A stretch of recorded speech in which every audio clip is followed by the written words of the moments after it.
வெளிப்படையா சொல்லணும்னா ஒரு சிலர் இங்க இப்படி பேசி வட மாநிலங்களில் வெறுப்பு பிரச்சாரம் பண்ணலாமா என்பதுதான் நம்மளுடைய எண்ணம்.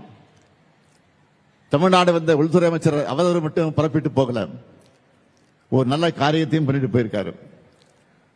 நாம கேட்க வேண்டிய கேள்வியை அவரே கேட்டுட்டாரு. நம்மோட வேலையை அவர் ஈஸியாக்கிட்டாரு. அதுக்காக நான் அவருக்கு நன்றி சொல்ல விரும்புகிறேன்.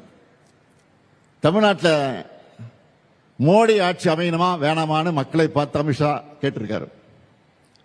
ஐயா, இதையே தான் நாங்கள் சொல்றோம். 2026 தேர்தலின் போது தமிழ்நாட்டை நாங்க ஆளணுமா இல்ல எங்கேயோ டெல்லியிலிருந்து நமக்கு சம்பந்தம் இல்லாதவங்க ஆளணுமா முடிவு செய்ததுதான் தேர்தல். இது தமிழர்களின் சுயமரியாதைக்கு விடப்பட்டிருக்கக்கூடிய சவால். அதிமுக கூட்டணிக்கு வாக்களிச்சா பாஜக தான் தமிழ்நாட்டை ஆளணும்னு நாங்க சொல்லி புரிய வைக்க வேண்டிய அவசியம் இல்லை.